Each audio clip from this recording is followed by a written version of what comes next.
Good morning, good people. I'm up. It's kind of late. It's actually after midnight, January 23rd, according to my clock. Figure since I'm up, I might as well get into some of this news. Over the past few days, I haven't made a video. I didn't make one yesterday, so might as well see what's going on. And it's a lot. Um, let's see. Where am I? Where do I start? Let's see what's really going on.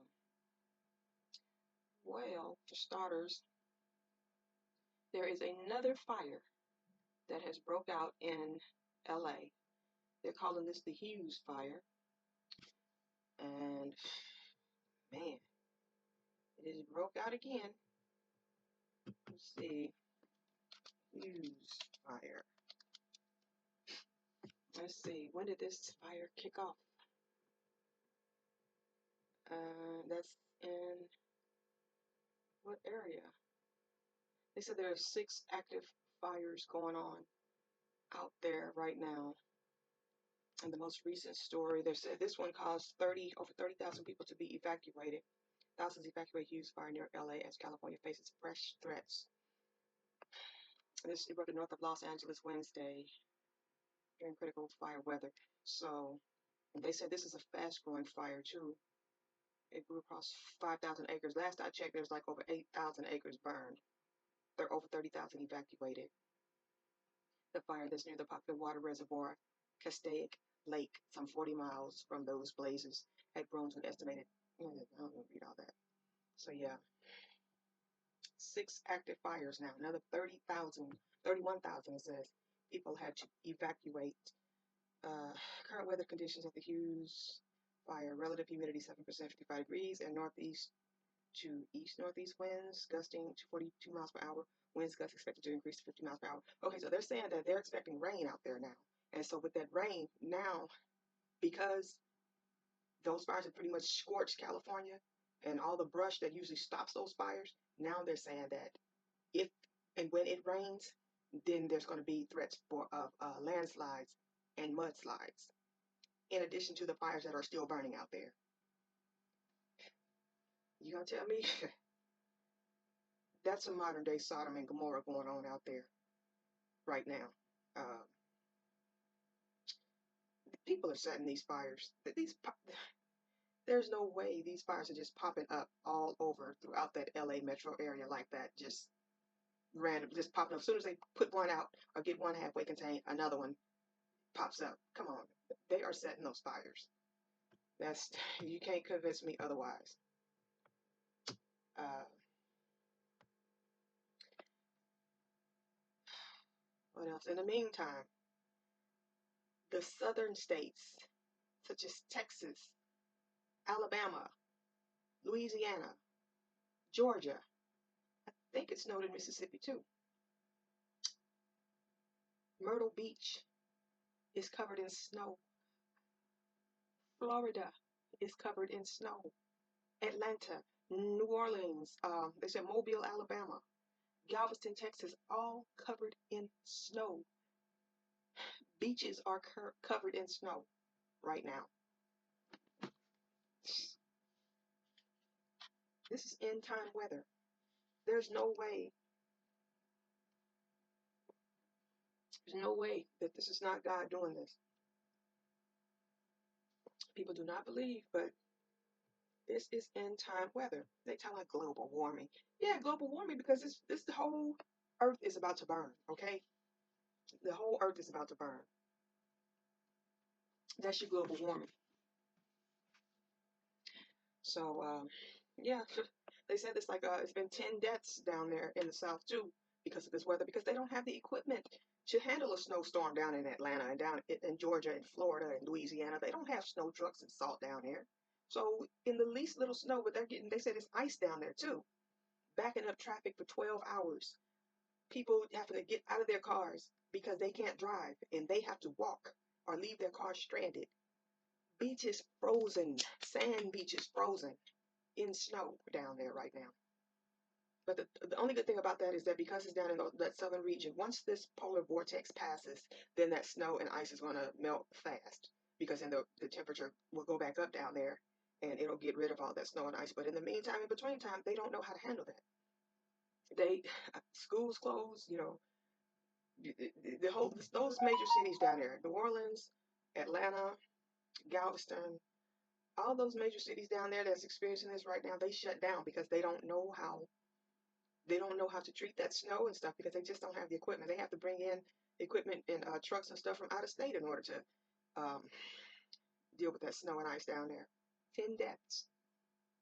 10 deaths. So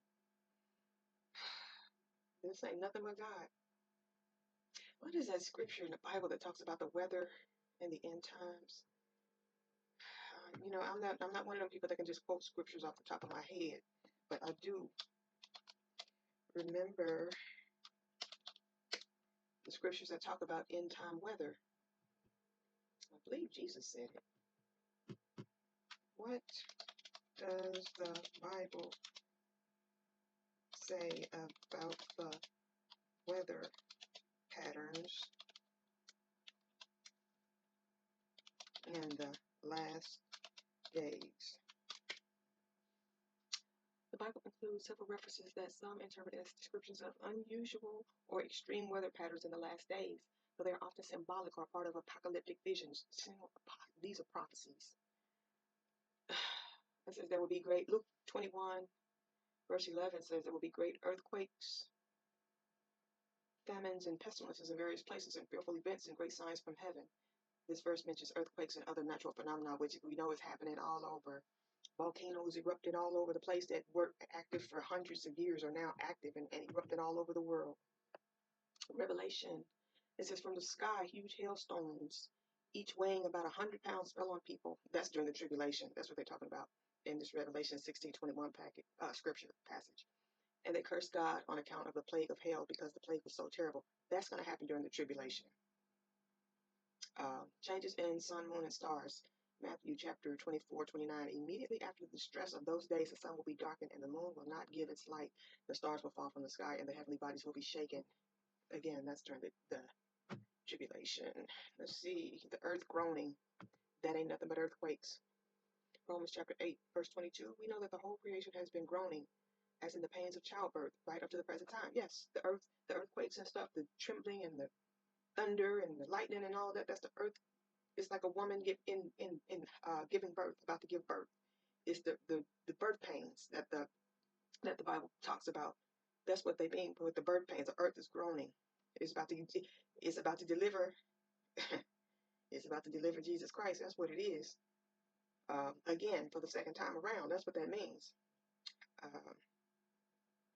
God's control over the weather. What Job say? This passage, Job chapter 37, verses 9 through 13. This passage emphasizes God's sovereignty over weather, including storms and rain, which he uses to accomplish his purposes. And it says, the tempest comes out from his chamber, the cold from the driving winds. He brings the clouds to punish people or to water his earth and show his love. So he'll bring rain. Like I said in another video, I said with those wildfires out there, I said he'll eventually relent and show his mercy and bring rain, let it rain out there.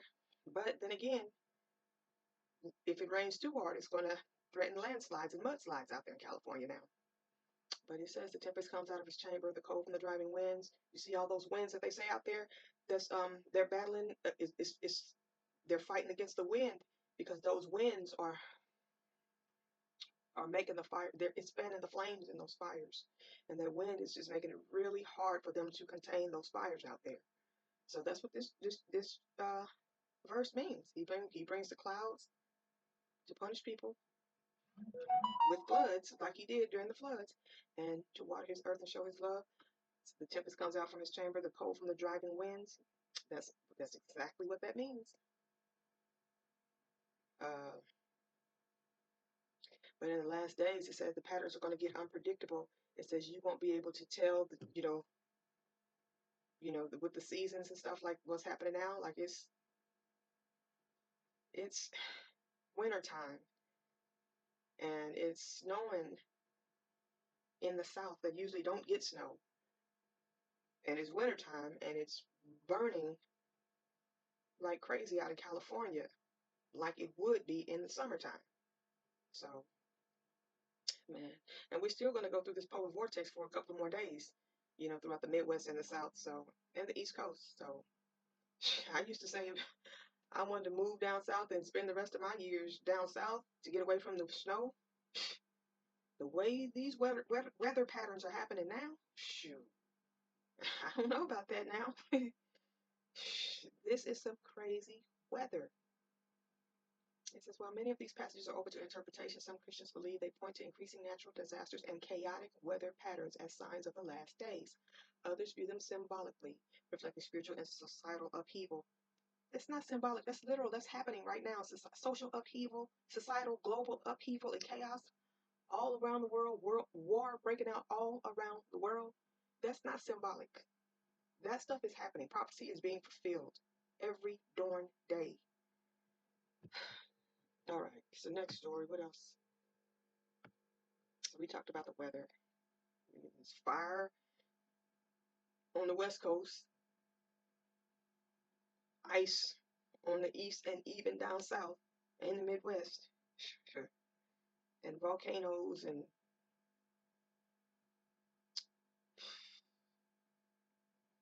earthquakes and tsunamis and all kind of stuff happening all over the world on every continent except for Antarctica and Australia. Okay, so what else?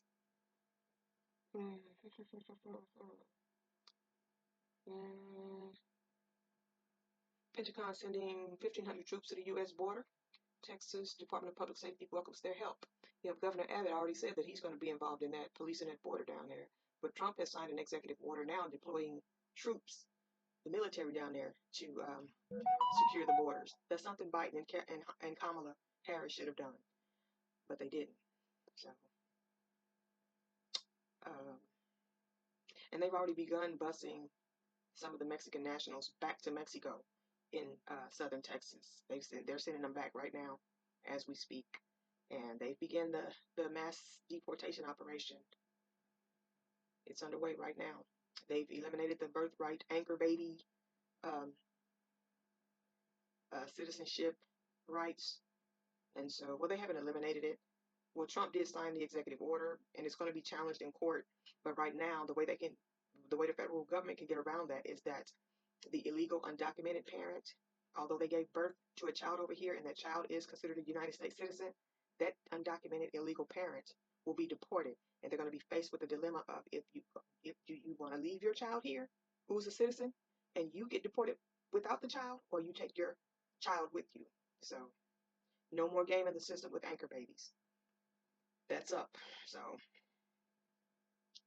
the elected officials, also the federal government has issued a memo to the states, advising them that any state and local elected officials will face federal criminal prosecution if they try to interfere with immigration enforcement, with ICE immigration enforcement activities. They will be prosecuted if they try to hinder or interfere in any way. So that can be the governors, the mayors, any of the state and local politicians. They will face criminal federal prosecution for trying to protect illegals, people who are not supposed to be here.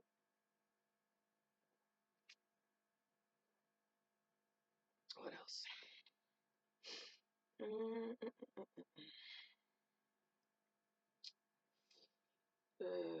So Donald Trump issues Vladimir Putin ultimatum on ending Ukraine war. Yes, Donald Trump has said he's going to meet with or talk with Russian President Vladimir Putin and try to. He's not going to be able to bully or threaten Putin into doing nothing. I don't care what type of sanctions he tries to impose or threatens to impose. Putin is not in the least threatened or um, he's not intimidated by Trump in any kind of way.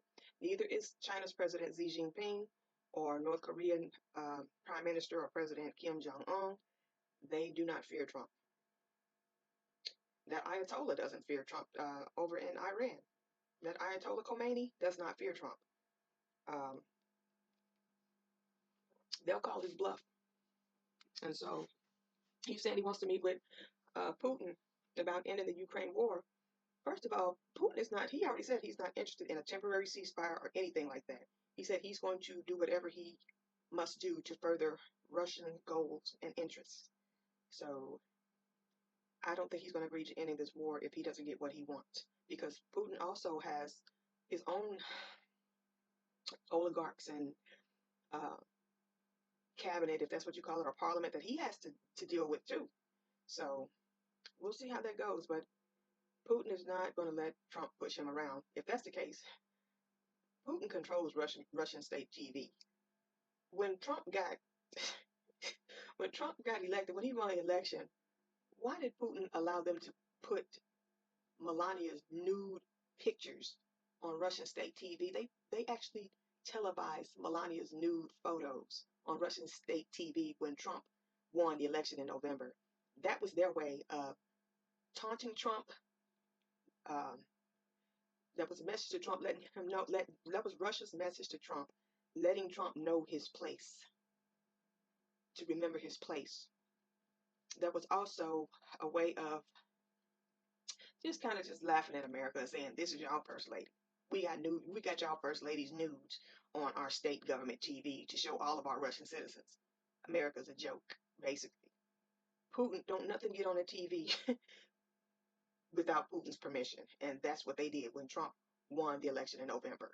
That was to emasculate and humiliate Trump and America. So we'll see how that meeting goes. Um, Caitlyn Jenner trolled for congratulating anti-trans Donald Trump. Yeah, Caitlyn Jenner, Bruce Jenner, 75-year-old transgender tranny, was a Trump supporter, is a Trump supporter. But Trump just signed an executive order confirming or affirming that the American federal government only recognizes two genders, male and female. And if you were born a biological male, then the federal government will recognize you as a man. If you were born a biological female, the federal government recognizes you and classifies you as a woman. Okay, so yeah, Bruce. According to Trump, your boy Trump, you are Bruce Jenner. So uh, Trump, Trump don't care nothing about these people. Gonna realize they gonna realize Trump don't care nothing about them. Don't care. Wouldn't pee on them if they was on fire in front of him. They don't. He don't care. He don't care about these people, especially gays and trannies. No, just like that bishop, this woman, what's her name? Bishop Marianne Edgar Beauty, Budde, whatever. She's what kind of bishop is she? What church does she belong to? Look like Catholic or Episcopal or something like that. Let me see. Bishop Budde. So this woman, she is um, Marianne Edgar Beauty is an American prelate of the Episcopal Church. So she's an Episcopalian bishop. First of all, that's off right there, standing up in that pulpit as a female bishop. Before being elected Washington's first female diocesan bishop. She served 8 years as a rector of St. John's Episcopal Church in Minneapolis, Minnesota. She's born in 1959 or 60, so what does that make her, 65-year-old? Like I said, first of all, when she's trying to stand up in that pulpit and beg Trump for mercy on behalf of the LGBTQ and the migrants. Let's see, she looks like a lesbian. Let's see, what does it say? I'm on her Wikipedia. I'm trying to see what it says. But she looks very much like a lesbian. Woody was awarded her honorary Doctor of Divinity degree from the Virginia Theological. Oh, she's married. She's married. She and her husband, Paul, have 2 sons. She looks just like a lesbian, if you ask me. So why, when she pleading on behalf of the LGBTQ, it could have fooled me. Episcopalian bishop. I didn't even know they anointed women to be bishops and priests. But anyway, Trump looked like he was just disgusted. He wasn't thinking about that. He wasn't paying that woman no attention, and he rightfully so. You sitting up here talking about gay LGBTQs and what she say in her sermon? Who's gonna clean up on behalf of the migrants? have mercy on them, who's going to clean up after us after we eat lunch, and who's going to pick our fruits, and who's going to do. That's basically what they advocate on behalf of the migrants for. These white folks, some of these white folks, these business owners and stuff, because they want the migrants to be over here to serve them, to take care of their children, clean up their households, clean up behind them, um, take care of their elderly, because they don't want to do it. So they want to pay migrants low wages to do it. And those that don't want the migrants over here, they want black people to do it because they want to be able to go. I told y'all what this setup is. The reason why they don't want these migrants over here, and they are so upset with this migrant crisis, or they're calling it a migrant crisis or declaring a migrant crisis in America, is because these migrants are coming in through South America, through Mexico, and they're flooding this country with drugs that are killing many millions of white people. It is destroying the white community with the fentanyl and the methamphetamines and the ketamines and things like that. That's why there's a migrant crisis. When they were flooding the black community with the crack, they didn't call it a crisis. It was only when it started affecting the rest of the country that they considered crack cocaine an epidemic. But as long as it was confined to destroying the poor and the black community, it wasn't a crisis or an epidemic. But with these migrants, because they're flooding this country with that fentanyl and that meth and all those dangerous drugs, they are they want they it's a crisis and they're doing something about it. But for the most part, those that do support the migrants, they want them to be over here to work those menial, low skill, low wage jobs, because they want. This is how it's going to work. They're going to get rid of DEI and terminate a lot of DEI hires or DEI people. They're not going to meet any DEI or fairness or civil rights equitable quotas in the federal government. So a lot of those people will lose their jobs and be replaced. They're either going to lose those jobs and those positions be eliminated, or they're going to be replaced by lower qualified white men. And a lot of those upper um, GS grade level positions, or those better paying positions, they're going to be replaced with white men.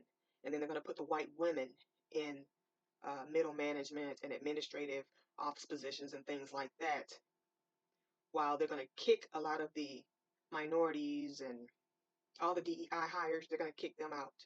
And they've already said that he has signed an executive order putting a hiring freeze on all federal government hiring, except for, I think, the military, um, national security, and another department. I can't think of it off the top of my head, but there's a federal hiring freeze right now that Trump just signed with his executive order.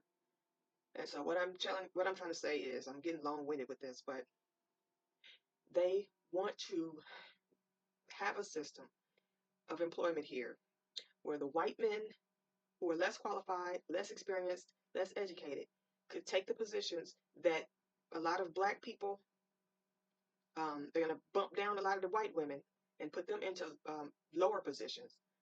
Um, they're going to kick the minorities and the DEI hires on out, and they're going to relegate them to service service industry, working poor. Um, this is what they want. I'm going to tell y'all what I think they want. They don't want them illegals here. A lot of them who are not business owners and who don't hire the illegals, they really don't want them here. They want black people to be. They want the black men to work in positions such as warehouse and factory, um, just menial labor, physical labor positions, uh, like that. And they want black women to work in service positions where they're in child care or elderly senior care, where they're wiping babies or either old people's butts, because they don't want to take care of their kids and their elderly. They want, and they love to hire the Hispanic women to clean up behind them and cook for them too. Let me tell y'all, this is the honest to God truth. When I first started out in the workforce, I had a white girl tell me, she was my supervisor. and extremely racist. Had a burn on her face. Her name was Lisa, white blonde, white trash. Tell me that she wanted a black woman to make her some fried chicken and a Mexican woman to make her some burritos. And this is probably one of the most race. It was me and one other black lady, an older black lady. I was in my early 20s, and it was just me and this other black lady. All the rest of them were white girls, and they were so racist. They were so and they were blatant with it, out with it. And what the job didn't pay nothing, so I didn't stay there long. I quit, but that's how they want it, to where you have to be subjected to that microaggression. It's not going to even be microaggression. It's going to be outright racism, and you are going to have to tolerate it, and you are going to have to put up with that for $12 an hour, $15 an hour. That's what they want. Um, that's why I said we better get like the Native Americans, get like the real the Native Americans, and create our own communities. But every time black people do that, they burn it down. They destroy it because they want us. They don't really want us to be separate. They want us to be subordinate. That's what they want. So it's unfortunate, but that's the honest to God. That's the reality of a white supremacist American society. That's the reality. It's always been that way. It always has been, and it always will be until Jesus come back and make this right. So, um, but with this migrant stuff, this is not our fight as African Americans. We sit this out. This is not our fight. It's not our issue. The only issue that we have is that they take away from us. The migrants do. It's a strain on resources, and it hurts everybody, all Americans, not just Black Americans. It hurts all Americans. So that's the way it affects us. But for the most part, we don't need to be fighting and marching on behalf of no illegals. Not at all. This is not our fight. We got other stuff that we have to worry about. We got our own problems that we have to worry about and contend with. So, and no LGBTQs either, or LGBT, no alphabet. That's not our fight. Unless you are one of them, that is not our fight. Okay, stay out of it. Worry about our community. So, and I believe in live and let live. You know, to each his own, live and let live. Nobody deserves to be discriminated against, mistreated, or anything. But it is what it is, and we need to take care of our own and look after our own interests instead of trying to look after everybody else, because we're on our own for the most part with everything that we've had to contend with in this country. So, what else? They said something about the planets. All 7 planets are lining up. So this solar system, and you can tell that there's something going on in the spirit realm and in the cosmos, because they said the planets are all lined up today, or there's been a planetary alignment. All the planets are lined up. So that lets you further know that there's a lot going on in the cosmos and the spirit realm. God is doing something. Well, I know what he's preparing. The rapture is about to happen. And then the tribulation, that's what's happening. All of this is just a prelude. We're getting closer and closer, edging closer and closer to the time, the end of this age. The world is shifting into another phase, pretty much. We talked about the bishop, Caitlin.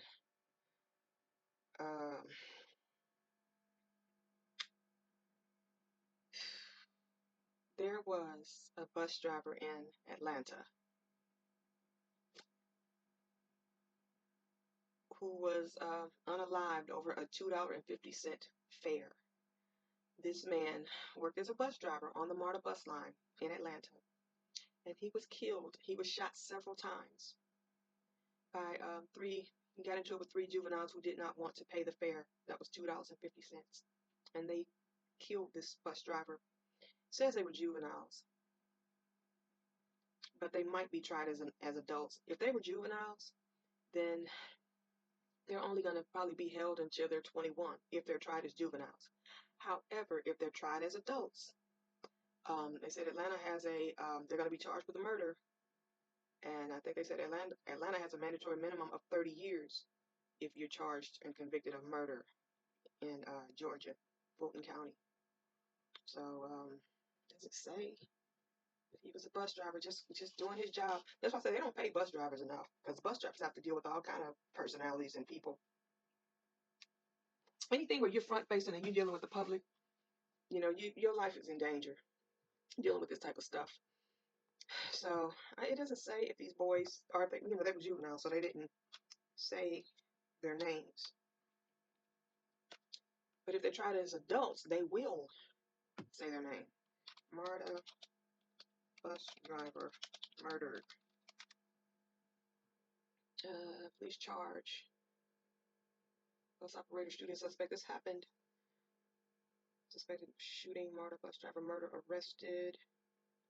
The third juvenile. Police charge. His name was Leroy Ramos. Bus driver, the victim's name was. They charged the third suspect. 3 juveniles got into an altercation with Ramos in the bus stop loop at Decatur Station, and Ramos was shot and killed. 2 suspects were arrested immediately and charged with murder. The third and suspected shooter turned himself into DeKalb County Police tonight and has been charged with murder. The names and ages of the 3 suspects will not be released as they are juveniles. Oh, they've been charged as adults. Oh, so that's they get convicted. That's mandatory 30. I think they said Mr. Ramos. They said he was 47. Shot and killed on the job. Over $2.50.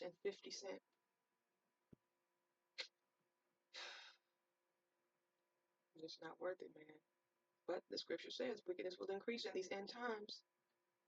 In the last days, wickedness will, the love of many will wax cold. And this type of stuff is going to happen. You can't drive the bus. You can't even send your kids to school. In Nashville, there was another school incident where this boy was 17 years old. His name was Solomon Henderson. And they said this was in Antioch, Tennessee. Solomon Henderson.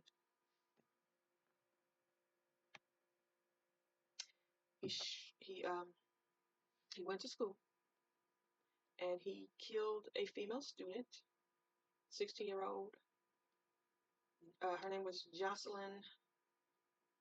Okay, what's her name? I just saw the name of the young lady. She was 16. So he went into the cafeteria and just started shooting. And he killed one 16-year-old young lady. And then he turned the gun on himself. This boy was 17. His name was Solomon Henderson. And this was at Antioch High School. It said left a female student dead and another student wounded. Nearly 2 years after another deadly shooting in the city. Sure did. They had another. Yeah, sure did happen in Nashville. That ignited an emotional debate about gun control in Tennessee. Solomon. All these biblical names, too, that these people have in committing these terrible acts. But, yeah.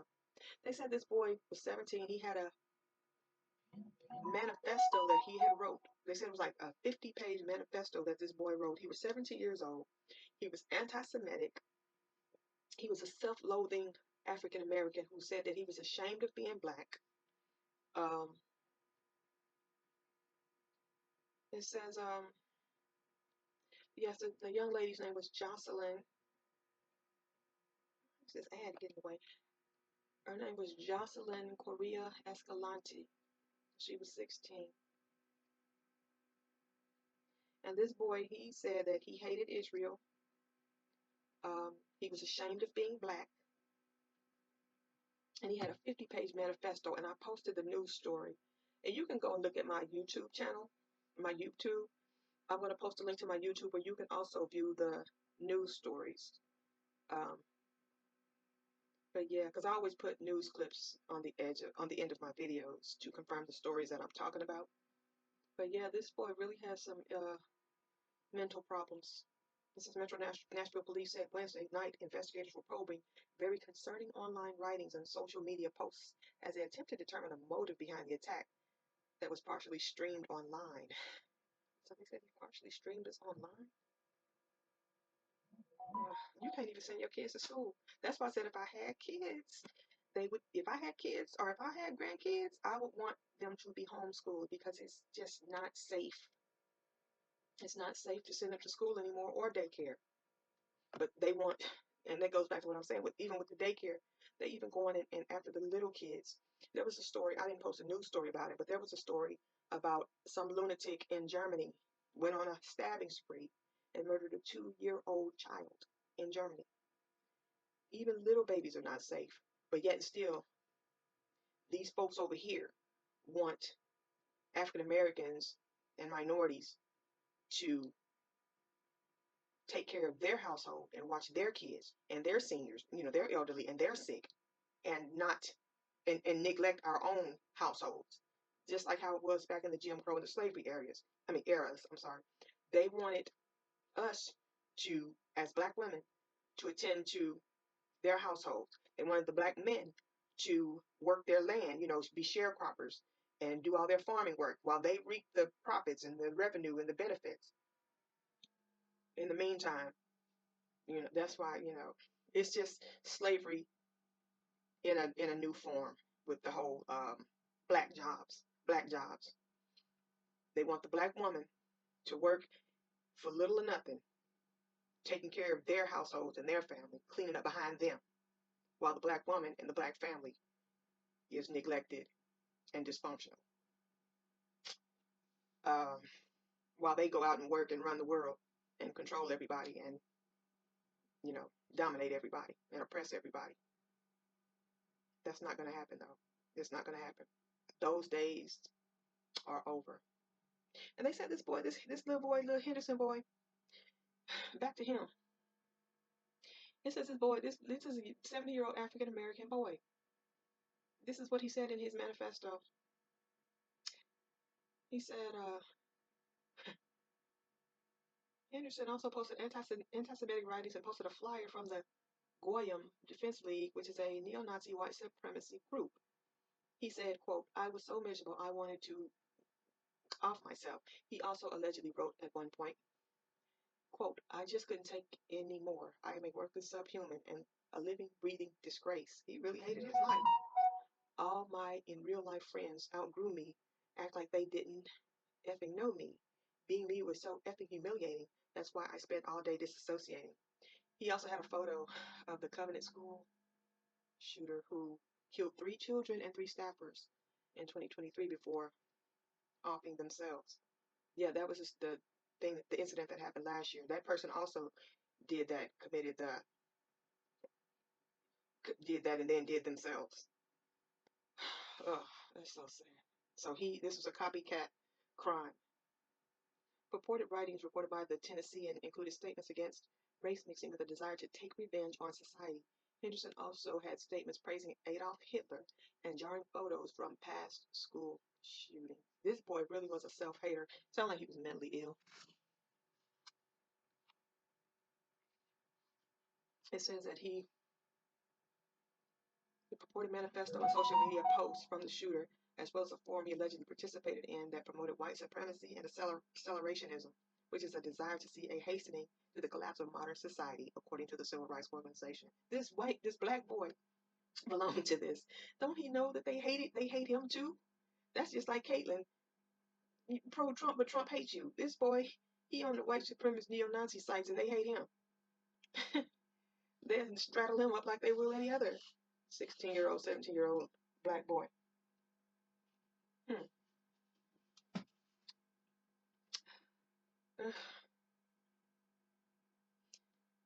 It says he's an incel. He's in an incel formula. He's in an incel forum that's telling him he's an incel because he's black. No one wants you because you're black. That's what the forum pretty much promotes and indoctrinated in him. So, yeah. The shooter partially live streamed the shooting on the online platform Kick. I've never heard of Kick, according to the company. We extend our thoughts to everyone impacted by this event. I never heard of Kick. It's an online platform. I guess he live streamed it and he offed himself. He was 17.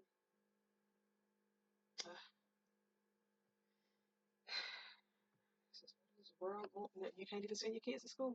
You can't work your job of just driving a bus, send your kids to school, and something like these things happen every day.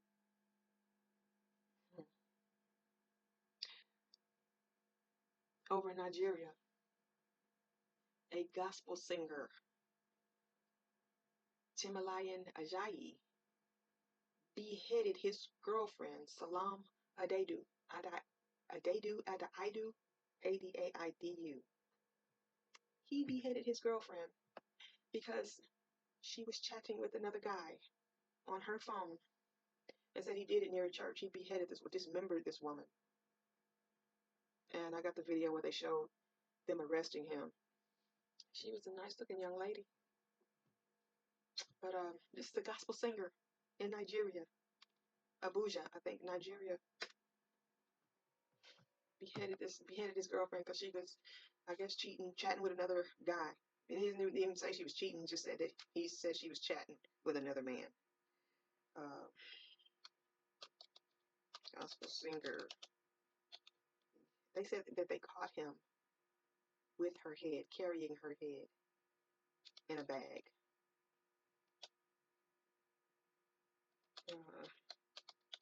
How old was this young lady? Salam Adaidu. Oh, she's a nice looking young lady. It doesn't say how old was she.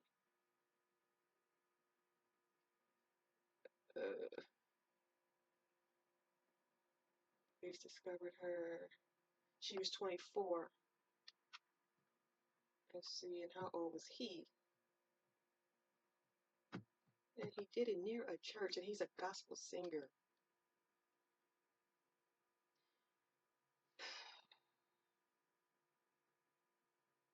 Yeah, police arrested Timalian Ajayi, a gospel singer, on Sunday with the severed head of his victim, 24-year-old Salome Adaidu, near a church. He is alleged to have been carrying the head in a bag, which drew attention from other people who accosted him before police took over and arrested him. Other dismembered parts of the deceased body were alleged to have been recovered later in his home. He cut her up. The suspect was found with a fresh human head, and when we got to the scene, we rescued him from being mobbed. They was about to beat him to death. The deceased was identified as a National Youth Service Corps. She was a member of the National Youth Service Corps who served in the federal capital, Abuja. She's only 24. A friend of the deceased, Abby Simon, told BBC Pidgin that it was a sad experience for Miss Adaidu's mom because her mother had lost her husband only 7 months ago. She said the mother had fainted from the shock of losing her daughter. Ugh. She also said the deceased was not in a relationship with the suspect.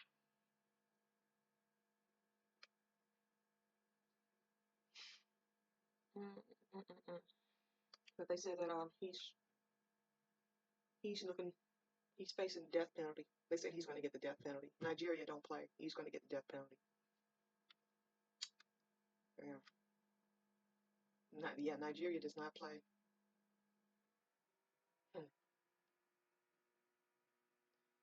That's crazy. What is this old story? It says Nigerian police are investigating the death of a Nigerian transgender TikToker known as Abuja Area Mama. This was back in August of last year. Transgender sex worker, 33 years old. She's beaten to death and found along the highway in the capital of Abuja. Had a loyal fan base on social media where she posted about being transgender and her life as a sex worker. They probably found out that she was a he and probably beat him to death. She never used her full name, referring to herself sometimes as Afiani, whatever. Nigeria is a deeply conservative society, and people who step outside the norms are often targeted. Last year, the TikToker told of how she had been attacked and feared for her life. Now, what it is, if she was a sex worker, she probably pulled a John, and that John found out that he was a man and probably beat him to death and killed him. It says same-sex relationships are criminalized in Africa's most populous nation, and many LGBTQ Nigerians live in fear. Nigerian TikTokers who are perceived to be gay have also become the target of homophobic abuse online. In her last post on Instagram on Wednesday, Abuja Area Mama said that he was getting ready to go and see his boyfriend. Hours later, body was found along Katampi Mabushi Expressway and was suspected to be a murder incident.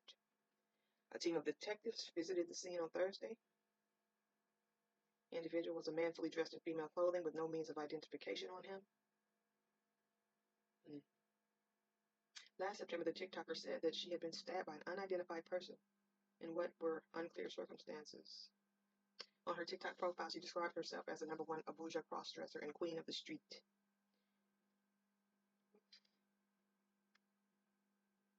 And that's a dangerous lifestyle with those transgendered, because that's what happens is that a lot of times they lure those men, and those men get to feeling on them and touching them and stuff, and find out that they are a man themselves, and they react violently to the point that they severely beat these men, these trainees, or either kill them. That's probably what happened to this person. But then again, in Nigeria, they don't like that lifestyle and they don't like the LGBT, so they probably just targeted this individual and just beat him to death just because of who he was. And we never know, no telling. But that is a dangerous lifestyle. So what else? So yeah, gospel singer, yeah, gospel singer cut his this woman's head off, dismembered her. That's crazy. That's in Nigeria. What else? What else? Let me go back. Let's back over here to the States. Trump designates Mexican drug cartels as foreign terrorists. Yeah, because they're flooding America with fentanyl and it's killing a lot of white folks.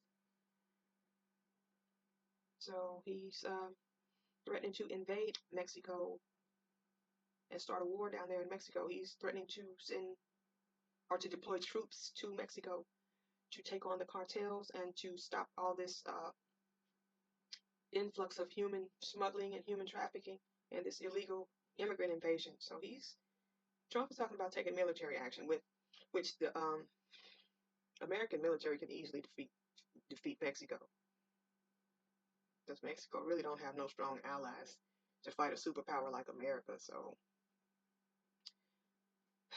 yeah, that's what's happening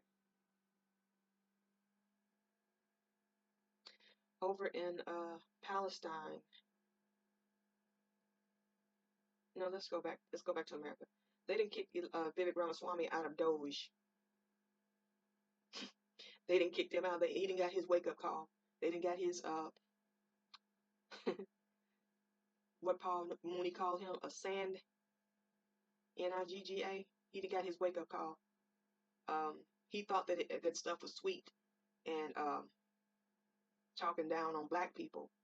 And what he didn't realize and what he doesn't understand is that they don't like them either. Those white supremacists, those MAGA people, they don't like him either, and his kind either. And he found that out when he made that tweet a couple of weeks ago about Americans being lazy and not as smart as these HB Indian immigrants, you know, and that the HB Indian immigrants are more qualified to work these tech jobs. Well, that didn't sit well with MAGA and these right-wing white supremacists. And so Elon Musk ended up dumping Vivek Ramaswamy, and they kicked him. Trump and Musk kicked him off of Doge. It was more than likely Steve Bannon's doing. Because, like I said, Steve Bannon, he's going to rally the troops. And if Elon Musk, I don't care how much money he got, if Elon Musk is not careful, Steve Bannon will get him up out of there.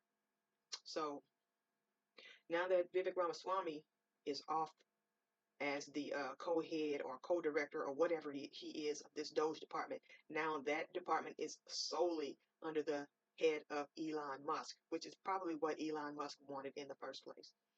They kicked Vivek Ramaswamy off probably after they got him to do some things and to fulfill whatever purpose that he served. Once that purpose was served, they dumped him, and he realized just how dispensable or how replaceable or how they'll just get rid of it once they don't need him anymore. So uh, yeah. So now they're talking about he's already he didn't gave up his Senate seat or whatever. So now they're talking about he's going to run for governor, which he probably won't win because he has pissed off the right wing with his tweet. So he's pretty much on their crap list at this point. So he's just probably going to fade into obscurity or whatever. But no, that's no better for him because he tried to come down on black folk, and yeah, they let him know just exactly. They let him know his place when he tried to step out of line and think that he's on the same level of, or thought he was accepted by them. He got a rude wake-up call. So, no pity here. Anyway, let's see. Just like the Hispanics that voted for Trump, they're about to get theirs too. They're about to get their wake-up call. So they're about to FA and FO just like Vivek did. Okay, but back to what I was going to with this with the war in the Middle East. Trump is going to go ahead and implement this Abraham Accord, which is this false peace that the Bible talks about, the false peace and safety that the Antichrist is going to implement with Israel and Israel's enemies. That's what these Abraham Accords are. Trump is going to implement that with his son-in-law, Jared Kushner, the one who owned the 666 building in Manhattan, in the middle of Manhattan, that skyscraper, the 666 skyscraper in New York. Trump and his son-in-law, Jared Kushner, spearheaded the Abraham Accords, and it's about to be implemented between Israel and the Arab nations and Palestine and all of that. They're going to enter into this peace agreement, but it's not going to hold. Like the Bible said, it's going to give the impression of a false. It's going to have a false peace and safety before sudden destruction, pretty much. And that's what the end time Antichrist, is going to spearhead a peace agreement that's going to be broken. All of this is a prelude to the tribulation. But yeah, that's why I talk so much about what's going on with Israel, because Israel is the world's time clock on where we are in eschatology, which is, end time events. So you have to pay attention to Israel, because what's going on in Israel is pretty much your time clock, and your that's where you look to know where we are in just human civilization, pretty much, because the world is Jesus is about to come back, whether they want him, whether they believe it or not. And so everything that the Bible has prophesied is taking place, and it's happening. So that's why, I post the news reports, because, I use them as a point of reference, and then with the scriptures to back up everything, to just prove that these signs are here and prophecy is being fulfilled.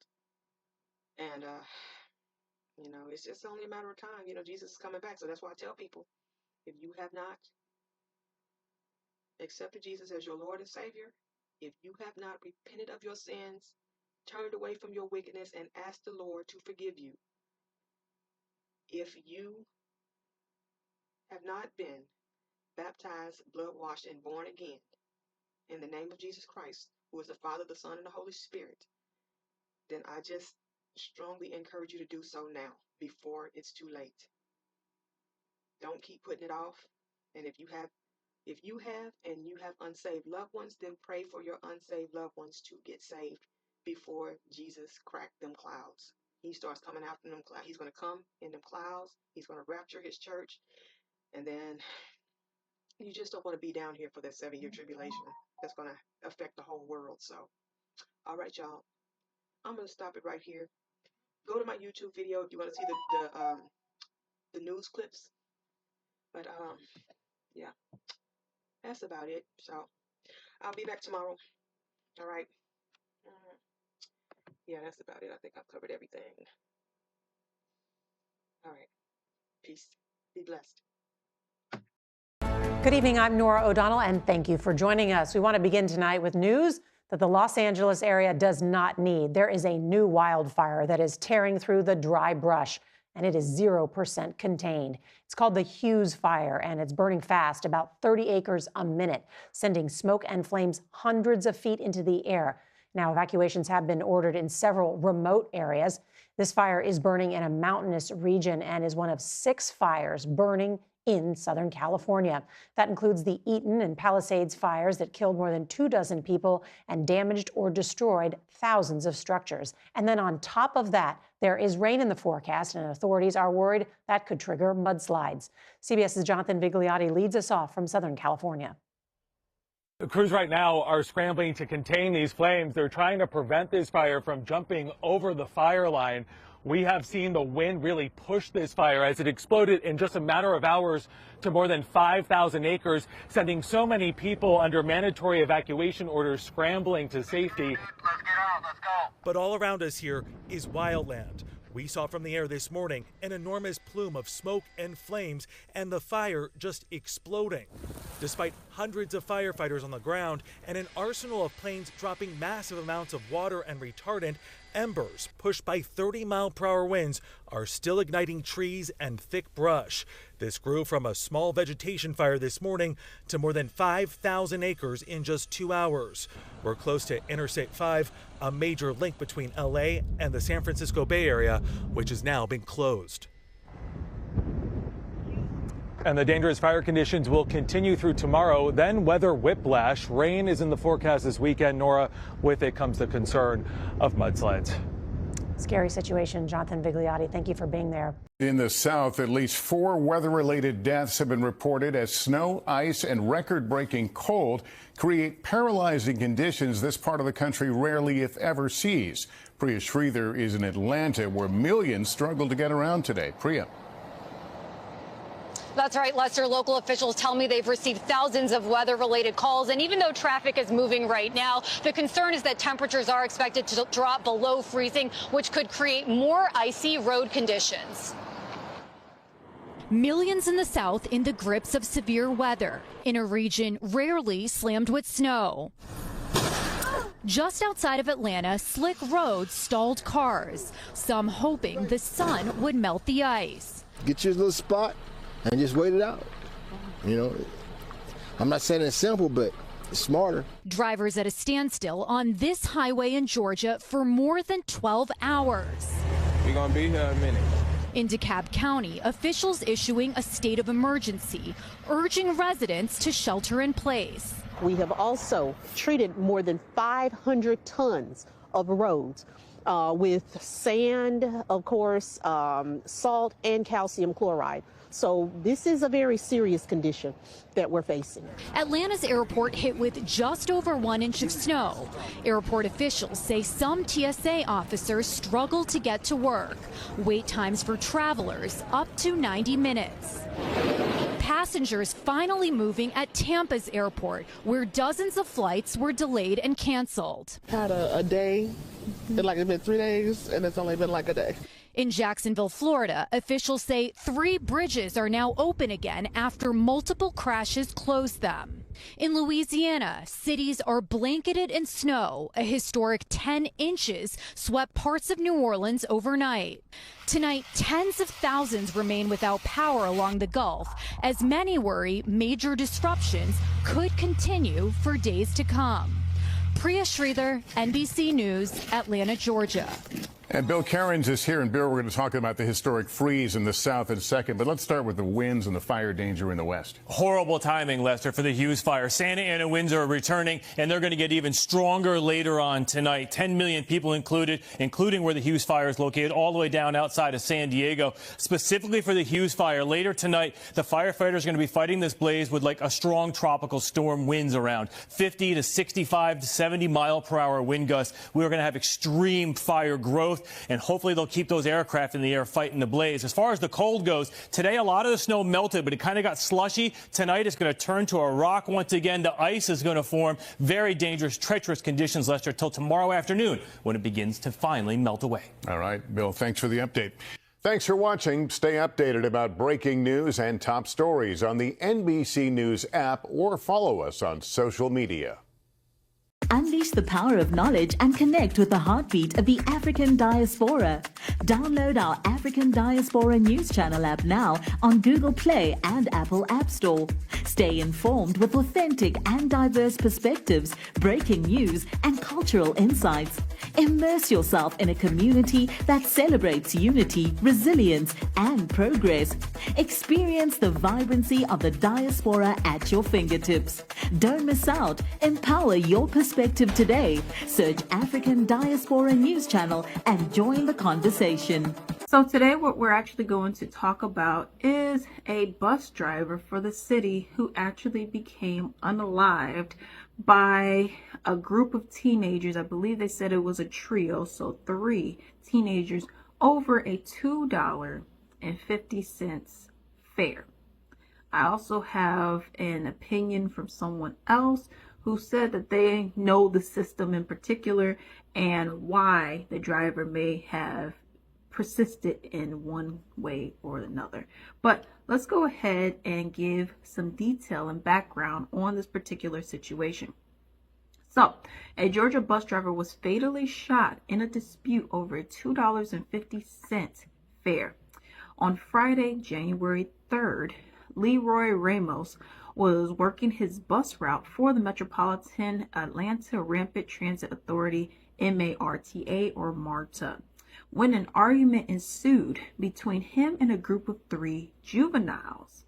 Police said the group refused to pay the bus fare of $2.50, and an argument escalated as one team threatened to spit on the driver, Ramos, and another pulled out a gun and ended up shooting the driver multiple times, which ended up being fatal.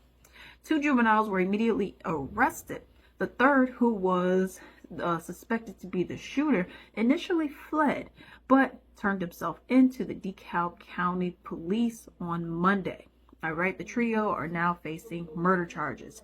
So this is something that's quite interesting to me, is you guys, instead of paying $2.50 for the bus fare, you're willing to spend, what, at least 20 years in prison? Where's the logic in this? This is illogical. And it's illogical. So instead of just paying the money, you're saying, nah, I'm too cool to pay the money. I'd rather go to prison. Because the driver's doing their job, because Ramos was doing his job and saying, hey, you guys cannot get on here and just, it's like it's a free transportation. You cannot do that. You have to pay. You're threatening to spit on him because of this. And then your homeboy, who, these are all juveniles, so none of you legally are even supposed to be having a weapon anyways. You get this ghost gun, illegally acquired weapon, and you go and shoot him. That's quite interesting to me. Now, some people were mixed on this. You have me, where I'm like, no, pay your fare or you just don't ride, period. Nothing's for free. But then you have other people who will go to say, like, oh, but it's just $2.50. Just let them ride. Just let them ride. Then I feel like this. If you let them ride, then you should let the other person ride. Then the other person ride. And the person over there ride. And in 3 weeks, that person who wants to ride. Then that ride. And then there'll be no more bus services. Because now no one's paying, so they will not be in operation. So now they're all going to be shut down. And then now you're going to have to walk, get a bike, skateboard, or a scooter, or just get a car. And now you're going to be paying more than $2.50, right? So I just don't understand. We have a system, utilize a system, okay? If it says you have to pay, just go and pay it. This is the issue that I see in regards to this. But someone actually wrote a comment which I found to be quite interesting. And this person said, I drove from MARTA for 5 years. Management tells the drivers if they do not collect the fare from everyone, then it is considered to be fare evasion on the driver's part, and they'll be fired for not policing and making riders pay for the fare. So in this regard, the person is saying if they don't pay, it's not that I'm gonna take it out of your paycheck, which they may do initially, but it's going to be a termination eventually, because they're going to say, well, why are you, I guess I'm a little confused. We got this person, this stop, but our money is coming up short. What's happening? And then you're going to lose your job because someone didn't want to pay $2.50. So I could see you being, assertive in that regard. Something else I thought was interesting. This man moved from New York, survived New York, everything, the hustle and bustle of that state, came all the way down to Georgia for this to happen. It's such an unfair thing that ended up happening, and very much so upsetting. But let me know what you think down below. Metro Nashville police later identifying the shooter as Solomon Henderson, a student at Antioch High School. News Channel 5 investigative reporter Jennifer Krause has been working to learn more about him. Jennifer, what'd you find out? Well, Rory, we have a copy of what purports to be a manifesto that was posted on social media on an account that appears to belong to Henderson. This was posted shortly before the shootings, along with several photos which match the crime scene photos that we have seen.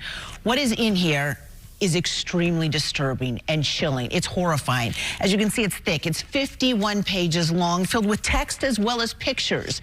It starts with the title, "The West Has Fallen, Billions Must Die." He says, "This book is dedicated to killing everyone I hate. Death to all unworthy men, traitors, and infiltrators." It appears that he was radicalized. He is heavily anti-Semitic in here, says death to Israel, blames Jews for so many things, that they are, quote, poisoning our culture and rap, that violence against Jews should happen, retaliation and retribution for what they have stolen is legitimate and a good thing, he writes. There are many other racial and ethnic slurs in here. The N-word is used extensively throughout. But he says, "I am ashamed to be black." He posts a flyer from the neo-Nazi hate group Goyim Defense League. That group, you may remember, was here in Nashville last summer holding demonstrations. Then he posts a series of questions and answers, such as, would killing random high schoolers save the white race or something? And he answers, yes, if they were people of color. He writes, are you a victim of bullying? He says, I can't remember a single instance of being bullied personally, but says the media and attention seekers will say that I was, and other BS, like he was just a quiet kid. He writes, why did you attack a school? He doesn't specifically answer that one, but then goes on to describe the various people who should be targeted. A long list of people, from presidents to journalists and children. Among the people who he says radicalized him, he cites Candace Owens and Nick Fuentes, a hard-right anti-Semitic pundit who you may remember was here in Nashville again for those neo-Nazi attacks. He writes, do you plan to survive the attack? He writes, I plan on going out as a hero by blowing my brains with my gun while live streaming. And this is particularly disturbing because we saw video posted this morning on this same X account purportedly belonging to him that shows video labeled as a test. He includes a map of the school. Under the heading, My Gear, Weapons, and Clothing, there's a photo of the gun and cartridges that match the photos of the gun that were also posted on that same account shortly before the shootings. There's a photo of a lock-picking kit. He also pays tribute to people he modeled his attack after and lists half a dozen people who committed mass murders. And finally, he closes with what he calls final remarks. What's interesting is that these are dated November 18th of 2024, meaning he'd been thinking about this for a while. And he writes, I was so miserable, I wanted to kill myself. I just couldn't take any more. He includes a list of various social media accounts that he says were his. Many have now been suspended. At least one we found included a link to instructions on how to carry out a mass killing. Again, this appears to be his, but nothing specifically on any of the social media accounts or this says Solomon Henderson. Perhaps, though, because he includes a warning in here, Rory, that includes the words that say feds are cracking down. So never post your face, where you live, never post, and I mean any personal information about yourself whatsoever. I have, Carrie, reached out to Metro Police to ask them if they can confirm, acknowledge, or any comment to this, and I am waiting to hear back. The 32-year-old gospel singer, Timileyin Ajayi, escorted to the High Court by the Legal Unit and Criminal Investigation Department of the Nigeria Police in Nasarawa State. The suspect is allegedly responsible for the killing and dismembering of Salome Adaidu, whose sad event occurred on Sunday, January 12, 2025. The police is filing a one-count charge of culpable homicide against the suspect. On the 17th January 2025, we have filed a one-count charge of culpable homicide, punishable with death, against the defendant, Mr. Ajayi. Now we await for assignment because it's only the chief judge that can assign the charge to a trial court. So when the charge is assigned, the date for arraignment will be communicated to you. The suspect says he's sad with the situation he has found himself and appeals for the understanding of all and sundry. He discarded insinuations that it dismembered Salome Adaudu's body for ritual purposes, but claims he did it to dispose her corpse without traces. Are you satisfied with the situation you have found yourself? No, I'm not satisfied. So why? Tell us, why did you involve yourself in such atrocity? Because Salome, she came to my house day before yesterday. So when she came, she did something. She was chatting with a boy, a guy. So I saw the chat on her phone. I told her, give me the phone. She refused. That was how the whole thing started. She refused to give me the phone. That was how the whole thing started. And in the process of collecting the phone from her, she was now trying to use weapon on me. This is where she used all the weapons on me. All these things were dumped by her. In the process of all these things were done from her, by her. My process of revenging was when I stabbed her neck. Well, it was alleged that you cut her into pieces, and it's the best semblance with people who are into rituals. Some people are alleging that you did this for the purpose of rituals. Can you explain? I wanted to discard the body so that nobody would find it. That was why I did that, not for ritual's sake. A charge has been filed, an application made for the defendants to be remanded at the custodian center, pending when the case will be assigned to a trial court. Godwin Agwam, TVC News, Lafia.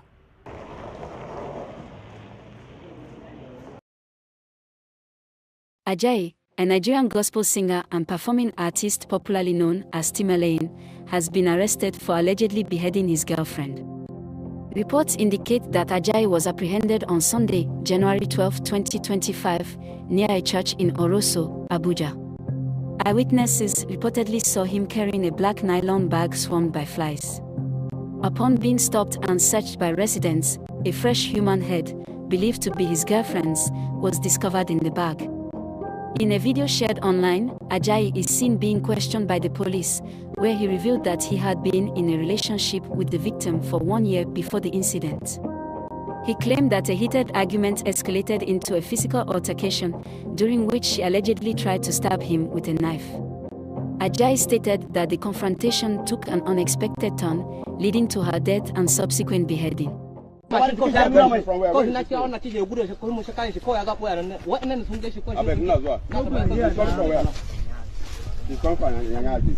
her name?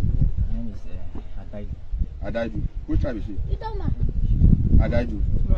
Well, for how long have you been together? Like a year. I don't know when she has been coming to your house.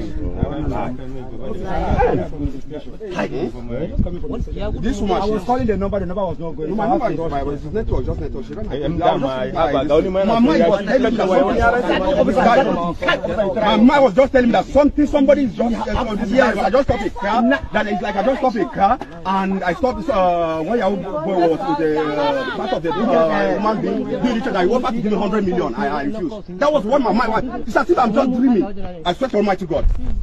It's as if I'm just dreaming that the guy I have to give me 100 million. I said no. I will not collect the 100 million. This one? No. My mind just goes somewhere. Yes, yeah. I don't know what the judge is. Sometimes if it's something to happen, my person go think about saying, yes, actually. That's true. I just said, nobody had a dream. I just the bath, they roped him down. I don't know now. What's my mind? If it's something to happen, that's where we go. They want to do what they do for motive video. I'm not the same. I just give my mind. Ori la, God body la now. No, when they carry on, Jenna. See, no, no, carry on. They are leaving the head behind. No, they won't carry on. Before now.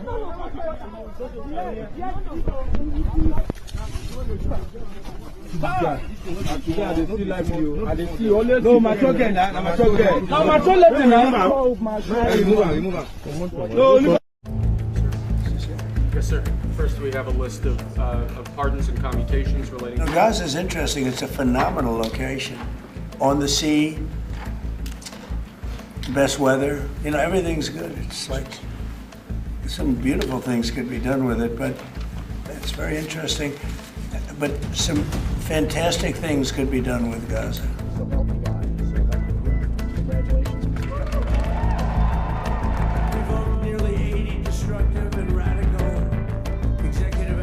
they're very weakened on the other side. Gaza, boy, I looked at a picture of Gaza. Gaza is like a massive demolition site. That place it's really got to be rebuilt in a different way. Do you plan to help in rebuilding Gaza? I might.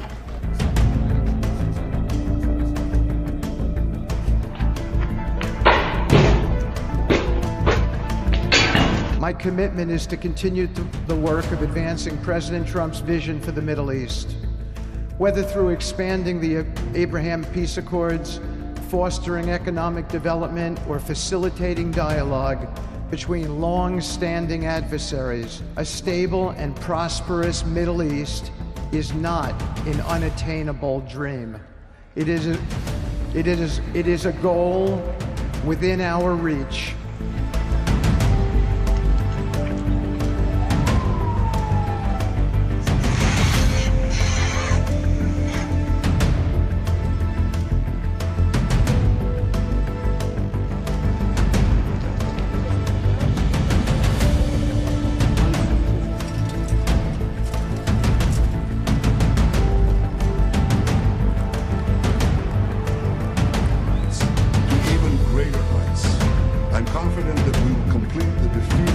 I think this is an indication of what was needed, really, to get Netanyahu to agree to the ceasefire with Hamas. We knew, Trump was putting pressure on Netanyahu, but also maybe offering him some incentives to finally agree to the deal with Hamas.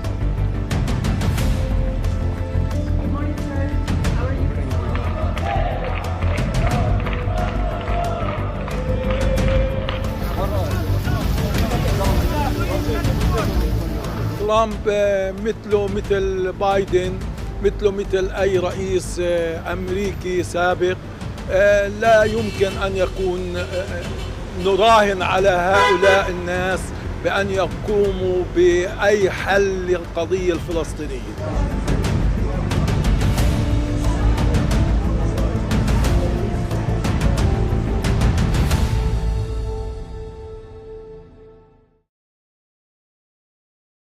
President Donald Trump is taking aim at an Episcopal bishop, accusing her of a politically charged sermon at the National Prayer Service, one in which the Reverend openly criticized his administration's stance on immigration and LGBTQ issues. Trump blasted the Democratic bishop Marianne Edgar Budde of Washington, D.C., calling her a radical left hardline Trump hater on his Truth Social platform. The bishop had singled him out from the pulpit, asking for mercy on illegal migrants, refugees, and the LGBTQ community. She claimed many undocumented immigrants are hardworking and law-abiding, urging the president to show compassion and welcome. Trump, who sat through the bishop's remarks with a stone-faced demeanor, later called the service boring and uninspiring, saying Budde should apologize to the public for what he viewed as a politicized prayer. He also argued the bishop overlooked violent crimes committed by some illegal immigrants, describing a giant crime wave. In response, Budde stood by her words, saying she was looking at the president because she was speaking to him, and felt compelled to remind the administration of the humanity shared by migrants and LGBTQ individuals. According to Budde, her goal was to counter any sense of charged empowerment the president might feel, and to advocate empathy for those in vulnerable communities. For more stories just like these, be sure to subscribe to the New York Post right here on YouTube.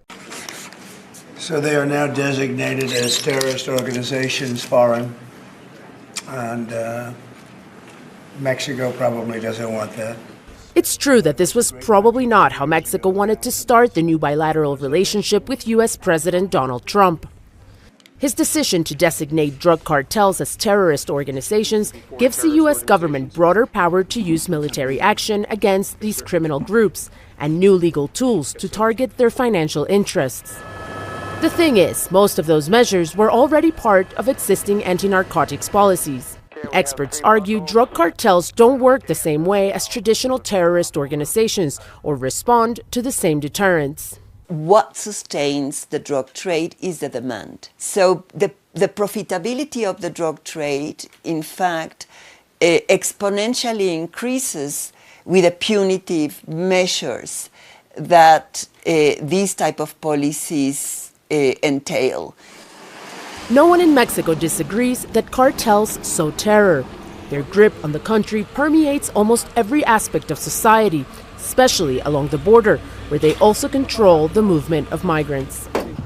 Hundreds of thousands have been killed or disappeared over the last decade. In the U.S., more than 100,000 people have died from fentanyl-related overdoses.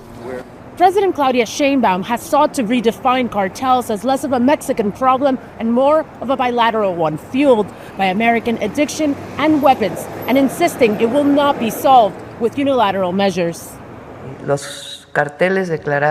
We will defend our sovereignty and seek cooperation and coordination with the US. They can act in their territory according to their regulations and their constitution. We are, I think, entering a period in which we don't know whether we will see a kind of circus with some spectacular act intended to satisfy Trump's audiences, or if we are entering a new and unforeseen and scary period. First of all, in Mexico, the fear is that it's the former, an appeal to Trump's base and less of a real attempt to modify how cartels are fought. A cosmetic change which leaves both Mexicans and Americans alike still vulnerable to these powerful criminal groups. Julia Galliano, Al Jazeera, Mexico City. Make sure to subscribe to our channel to get the latest news from Al Jazeera. We are receiving some breaking news coming into our newsroom at this hour. US President Donald Trump has told his Russian counterpart Vladimir Putin to make a deal to end the grinding Ukraine war now or face tariffs or sanctions. Trump, on his Truth Social network, says, and I quote, "If we don't make a deal, and soon, I have no other choice but to put high levels of taxes, tariffs, and sanctions on anything being sold by Russia to the US and various other participating countries." This is the second time in the last 24 hours that the new president issued a threat of sanctions on Russia over Ukraine. Since being sworn in, Trump has said that he wants to end the war in Ukraine and that he would likely impose sanctions on Russia if Putin refused to negotiate about ending the war in Ukraine. Putin has repeatedly said that he is ready to negotiate an end to the war in Ukraine, but that Russia's current control of 20% of Ukrainian territory will have to be accepted and that Ukraine must remain neutral.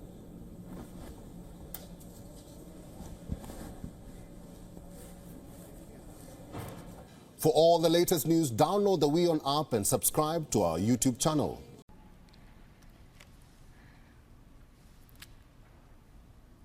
Let me make one final plea, Mr. President. Millions have put their trust in you. And as you told the nation yesterday, you have felt the providential hand of a loving God. In the name of our God, I ask you to have mercy upon the people in our country who are scared now. There are gay, lesbian, and transgender children in Democratic, Republican, and independent families, some who fear for their lives. And the people who pick our crops and clean our office buildings, who labor in poultry farms and meat packing plants, who wash the dishes after we eat in restaurants and work the night shifts in hospitals, they may not be citizens or have the proper documentation, but the vast majority of immigrants are not criminals. They pay taxes and are good neighbors.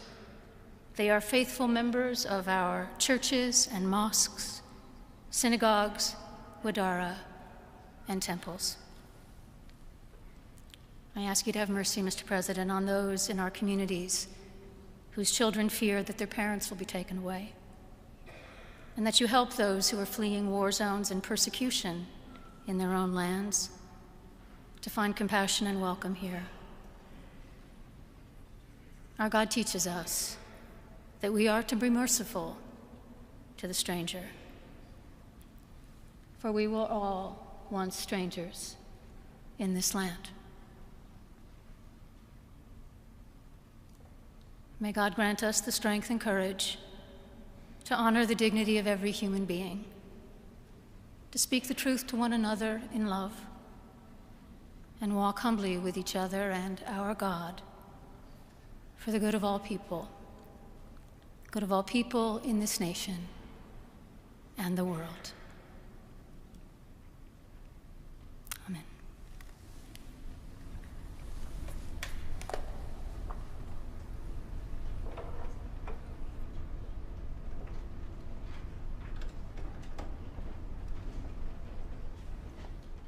The Pentagon will begin sending 1,500 active duty troops to help secure the southern border. Good evening, I'm Steve Eager. I'm Heather Hayes. So this comes 2 days after President Trump signed an executive order declaring a national emergency. Fox 4's Stephen Dial in studio with more. Stephen. The troops will join 2,500 troops who are already working on the border.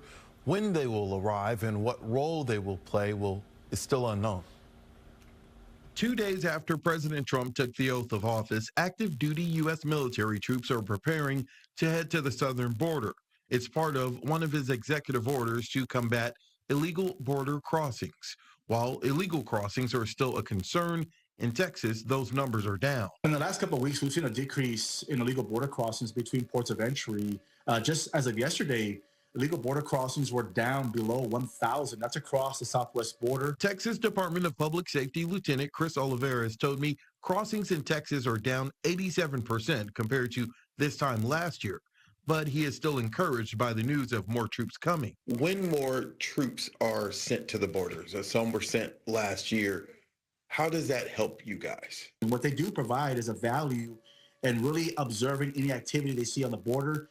They're able to operate cameras and sensors, so that provides additional manpower. It's unclear if the troops will directly participate in law enforcement. Previously, the DoD restricted service members from policing the border. But overall, this is not a new concept. Currently, there are 2,500 National Guard and military reservists working along the southern border. Most recently, President Biden sent troops to El Paso back in 2023. So the more manpower you have, whether it's law enforcement, whether it's soldiers, boots on the ground is what we need. And now that we have more eyes that can actually monitor the border, it's really going to help us in trying to focus on those criminal threats. Another border promise by President Trump was mass deportations. The president's border czar, Tom Homan, gave an update on Fox and Friends Wednesday morning. In the last 24 hours, ICE arrested over 308 serious criminals. Some of them were murderers. Some of them were rapists. Some of them raped a child. Some were sexual assault of a child. So ICE is doing their job. They're prioritizing just as the president said they would. So the ICE is performing excellent right now out in the field, and they're going to continue every day. Homan says the goal for Immigration and Customs Enforcement is to prioritize deporting criminals first. President Trump's been clear. We're concentrating on the worst first, the public safety threats and national security. It's unclear where along the border these soldiers will be stationed.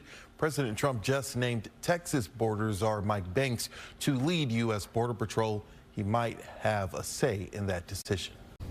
New Mexico's elected officials could face criminal prosecution if they do not comply with President Trump's new immigration policies. That is from a new internal memo from the U.S. Department of Justice. It says that federal prosecutors will go after any state or local official who stands in the way of immigration enforcement. Zach Ryle spoke with the mayors of some of New Mexico's most immigrant-friendly cities about this new threat from the Trump administration. It's hard on people when there's an atmosphere of fear and unknown action. Santa Fe Mayor Alan Weber reacting to President Trump's immigration plans and a new DOJ memo. It instructs federal prosecutors to identify and possibly criminally charge local elected officials if they threaten to impede immigration efforts. I do believe we will be very hard-pressed to figure out ways we could or should assist them other than within the very clear mandates of the law. Cities like Santa Fe and Albuquerque are immigrant-friendly cities, meaning their police departments don't enforce federal immigration laws and they don't ask immigration status. I don't know that any mayor is in a position, including me, to say we're going to refuse to comply with the law, but I don't know that we're required to assist with things that go beyond our legal responsibility. Albuquerque Mayor Tim Keller saying in a statement, "As your mayor, I was elected to lead our city, not work for Donald Trump. APD officers will continue to arrest violent and repeat offenders regardless of immigration status." Governor Michelle Lujan Grisham weighing in, saying, "I expect New Mexico's public officials to uphold the Constitution and their duties under law and not be swayed or intimidated by politically motivated threats." A lawyer for ACLU of New Mexico says that there is legal precedent protecting states from being forced to carry out federal immigration plans. They have the right to not be, on the front lines of actively carrying out, Trump's federal immigration policies. New Mexico's Attorney General Raul Torres also saying threatening state and local officials with federal prosecution not only distorts the law, but stains the reputation of a once proud institution. Zach Rael, KOB4. Biotech billionaire Vivek Ramaswamy is parting ways with President Donald Trump's Department of Government Efficiency, or DOGE. He will instead announce his bid for the governor of his home state, Ohio, early next week. Now, this comes just 69 days after President Donald Trump announced the federal spending watchdog group that Ramaswamy was supposed to co-lead with Elon Musk. Ramaswamy's abrupt exit was announced by the Trump transition team hours after the inauguration. Vivek Ramaswamy played a critical role in helping us create DOGE. He intends to run for elected office soon, which requires him to remain outside of DOGE based on the structure that we announced today. We thank him immensely for his contributions over the last 2 months and expect him to play a vital role in making America great again. Now, replying to the statement, Ramaswamy expressed confidence that Musk will successfully streamline the government. It was my honor to help support the creation of DOGE. I'm confident that Elon and team will succeed in streamlining the government. I'll have more to say very soon about my future plans in Ohio. Most importantly, we're all in to help President Trump make America great again. However, reports say the main reason behind Ramaswamy's exit from DOGE is a brief falling out with Elon Musk. In recent weeks, the tech tycoon reportedly made it clear that he wanted Ramaswamy out of DOGE, Mar-a-Lago, and Washington, D.C. And Ramaswamy's controversial social media post on H-1B visas in late December only hastened his demise. Notably, during the holidays, the entrepreneur criticized American culture, saying American firms hire foreign workers because America venerates mediocrity over excellence. The reason top tech companies often hire foreign-born and first-generation engineers over Native Americans isn't because of an innate American IQ deficit. A key part of it comes down to the C-word culture. Tough questions demand tough answers, and if we're really serious about fixing the problem, we have to confront the truth our American culture has venerated mediocrity over excellence for way too long. That doesn't start in college, it starts young. A culture that celebrates the prom queen over the math Olympiad champ, or the jock over the valedictorian, will not produce the best engineers if you grow up aspiring to normalcy. Normalcy is what you will achieve. And while Elon Musk and Donald Trump both publicly supported his stance, reports say overall Republican anger towards Ramaswamy grew deeper. Moreover, the Tesla CEO did not support the idea of Ramaswamy running for governor in Ohio while also leading DOGE. Now, until Saturday, Ramaswamy maintained to confidants that he was actively involved in DOGE. However, reports reveal that he's almost done no DOGE-related work since early December. And now that the biotech businessman has been sidelined, he is seemingly putting a positive spin on his departure from the Trump administration. On Monday, Ramaswamy attended President Trump's inauguration and also posted a photo of himself shaking hands with Elon Musk. But his exit from DOGE is a stark reminder of Elon Musk's influence and ability to ice out anyone in President Donald Trump's inner circle. From breaking news to the day's biggest controversies, shedding light on the world's top headlines,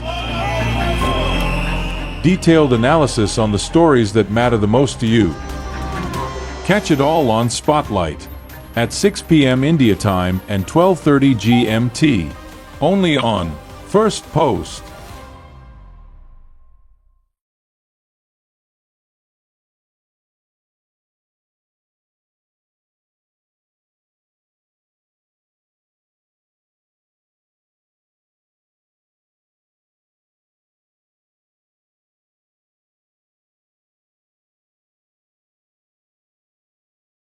And staying with President Trump, the administration's decision to only recognize 2 genders has sparked a fierce debate on social media.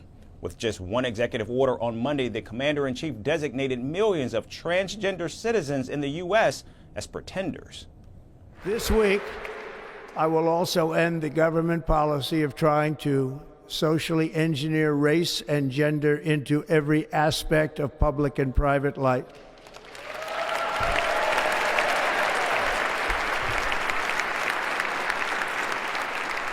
We will forge a society that is colorblind and merit-based.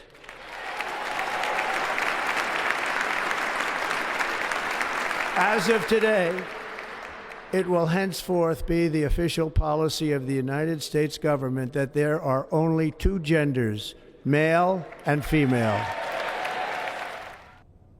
MAGA supporters backing Donald Trump's decision are clashing with trans rights activists who call the executive order a step backwards for a progressive nation. And caught in the crossfire are celebrities like Caitlyn Jenner, who is a transgender woman but has celebrated the Republicans' return to the White House. Soon after Donald Trump took the oath of office on Monday, the Olympic gold medalist turned reality TV star congratulated the new president. However, Jenner's social media post was met with criticism, with her followers reminding her of Trump's agenda for transgender people. Netizens called the 75-year-old dumb and delusional and mocked her by saying Trump just ordered the government to call her Bruce. Notably, Caitlyn Jenner was originally known as Bruce Jenner, but she transitioned in 2015. She voted for Donald Trump in the 2016 presidential election, but later became a fierce critic. And over the years, Jenner has changed her stance on President Trump. In fact, during the November presidential election, Jenner posted a picture of her ballot marked for the president.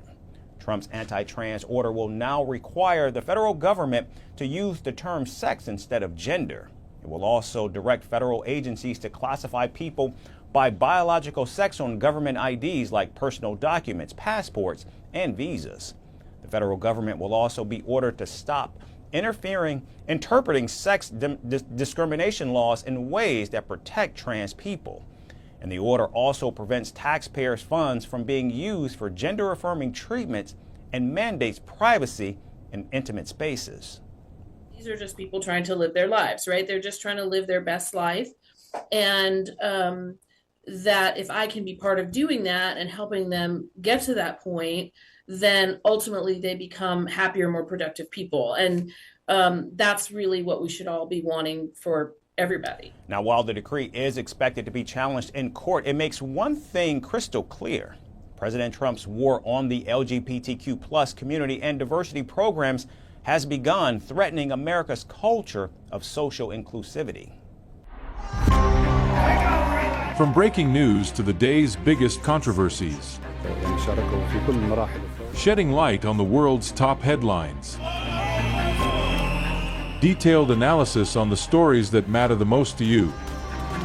Catch it all on Spotlight at 6 p.m. India time and 12:30 GMT, only on First Post.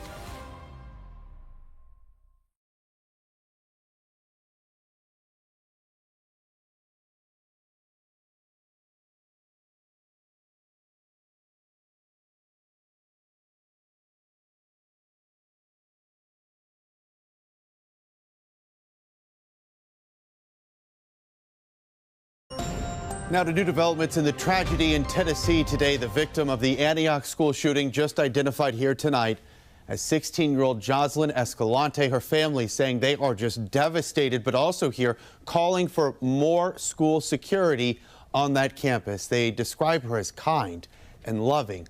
Police also today just identifying the alleged shooter in this case as 17-year-old Solomon Henderson.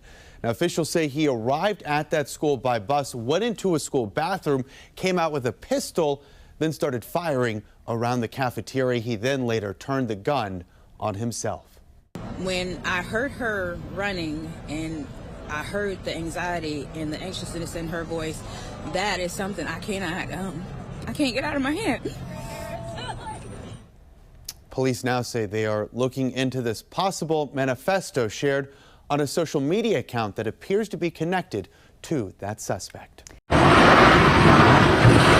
In Canada, this is a familiar sound. In Atlanta, not so much.